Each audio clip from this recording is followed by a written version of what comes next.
স্বাগতম। আজ আমি আপনাদের সাথে শেয়ার করব মুগ পুলি অথবা মুগ সামলির রেসিপি। এটা বানাতেও যেমন সহজ আর খেতে কিন্তু দুর্দান্ত লাগে। চলুন তবে দেখে নিই আজকের এই রেসিপি। প্রথমে আমি এখানে কড়াই বসিয়ে নিয়েছি। কড়াইতে দিয়ে দেব 1 বাটি মতো মুগ ডাল। এরপরে খুন্তির সাহায্যে নাড়াচাড়া করে ডালটাকে ভেজে নেব। অবশ্যই গ্যাসের ফ্লেমটা মিডিয়াম রেখে লাল করে ভেজে নিতে হবে। ডালটা আমার ভাজা হয়ে গেছে। এরপরে একটা পাত্রে ঢেলে ডালটাকে ঠান্ডা করে নেব। ডালটাকে ঠান্ডা করে আমি এখানে ডালটাকে 2 থেকে 3 বার জল পাল্টে ধুয়ে নিয়েছি। এবারে ডালটাকে সেদ্ধ করে নেব। তার জন্য ডালটাকে প্রেসার কুকারে দিয়ে পরিমাণ মতো জল দিয়ে আর অল্প কিছুটা লবণ দিয়ে প্রেসার কুকারের ঢাকনাটা লাগিয়ে 3 থেকে 4টা সিটি ফেলিয়ে নেব। অপরদিকে মুগ পুলির পুরটা আমি বানিয়ে নেব। তার জন্য এখানে নিয়ে নিয়েছি নারকেল। এখানে আমি 1 বাটি মতো নারকেল নিয়ে নিয়েছি। এরপরে গ্যাসের ফ্লেমটা অন করে কড়াই বসিয়ে তার মধ্যে দিয়ে দেব 1 চামচ মতো ঘি। ঘিটাকে গরম হতে দেব। ঘিটা গরম হয়ে আসলে তাতে দিয়ে দেব নারকেল কোড়া।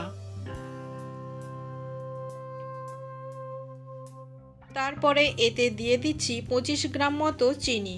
খুন্তির সাহায্যে নাড়াচাড়া করে নারকেলের সঙ্গে চিনিটাকে ভালো করে মিশিয়ে চিনিটাকে গলিয়ে নেব। গ্যাসের ফ্লেমটাকে অবশ্যই মিডিয়াম রাখতে হবে। এরপরে দিয়ে দেব 1 ইঞ্চি মতো আদা থেতো করা।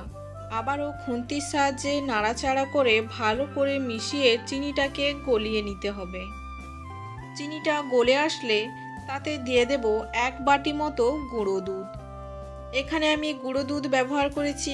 আপনারা চাইলে এখানে লিকুইড দুধ বা খোয়া ক্ষীর ব্যবহার করতে পারেন। এটা শুধু মুগ পুলি পিঠা নয়, যে কোনো পিঠাতে এই পুরটা আপনারা বানিয়ে নিতে পারেন। দেখুন বন্ধুরা, পুরটা কিন্তু আমার রেডি হয়ে গেছে। এরপরে এটাকে একটা পাত্রে ঢেলে ঠান্ডা করে নেব। এদিকে আমার মুগ ডালটাও সেদ্ধ হয়ে গেছে। এরপরে একটা ডাবুর সাহায্যে ডালটাকে ঘেঁটে নিচ্ছি।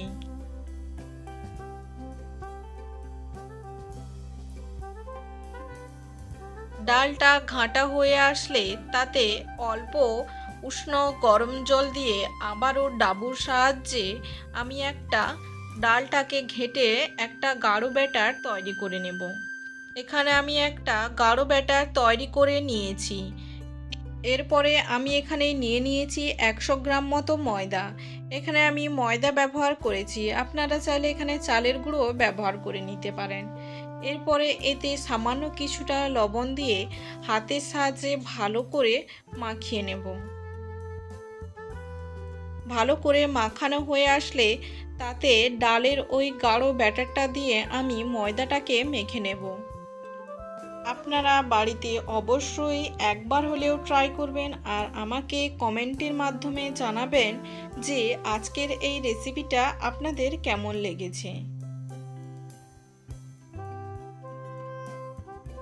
এরপরে আমি বাকি ডালের ব্যাটারটা দিয়ে আবারও ময়দাটাকে ভালো করে মেখে নেব।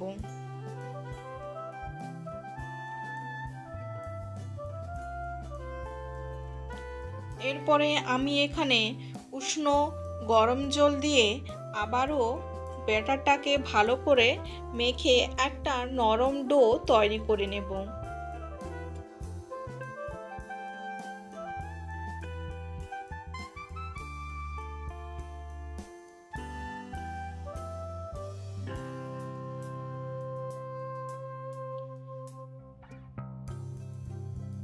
দেখুন বন্ধুরা, এখানে আমি একটা নরম ডো তৈরি করে নিয়েছি।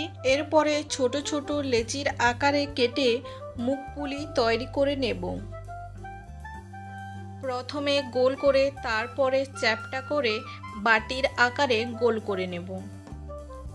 বাটির আকারে গোল করে এর মধ্যে পুর ভরে মুগটাকে ভালো করে সিল করে নিতে হবে, না হলে ফেটে যেতে পারে। হাতের সাহায্যে ভালো করে গোল করে এইভাবে মুড়ে মুগ পুলি তৈরি করে নিচ্ছি। দেখুন এইভাবে আবারও আমি একটা তৈরি করে নেব।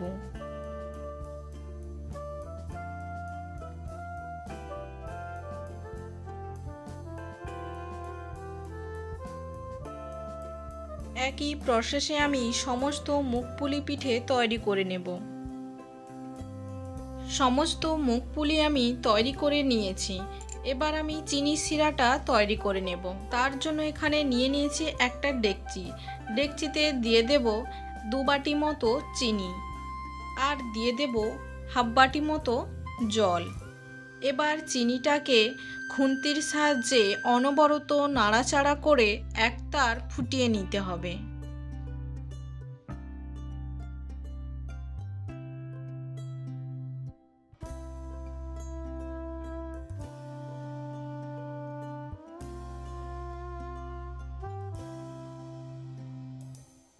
চিনি শিরাটা একতার হয়ে এসেছে। এবার একতার হওয়ার পরে গ্যাসের ফ্লেমটা অফ করে দেব। এদিকে গ্যাসের ফ্লেমটা অন করে কড়াই বসিয়ে দিয়েছি। কড়াইতে দিয়ে দেব পরিমাণ মতো সাদা তেল। তেলটাকে গরম হতে দেব। তেলটা গরম হয়ে আসলে একে একে আমি পুলিগুলো ছেড়ে দেব।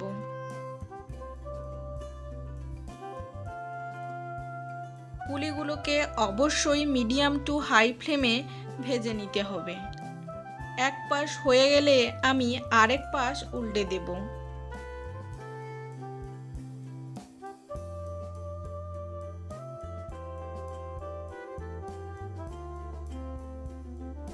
এইভাবে উল্টে পাল্টে পুলিগুলো লাল লাল করে ভেজে নেব।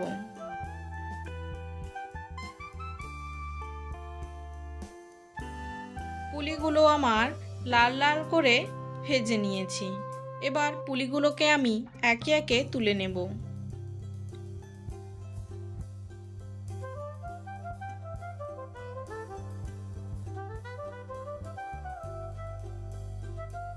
সমস্ত পুলিগুলো আমার তোলা হয়ে গেছে।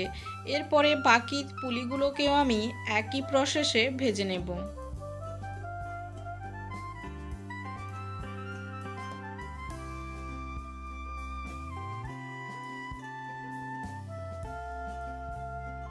সমস্ত পুলিগুলো আমার ভাজা হয়ে গেছে।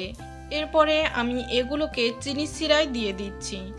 চিনি শিরাটাকে অবশ্যই উষ্ণ গরম থাকতে হবে। যদি চিনি শিরাটা ঠান্ডা হয়ে যায় তাহলে গ্যাসের ফ্লেমটা অন করে চিনি শিরাটাকে অল্প একটু গরম করে নিতে হবে।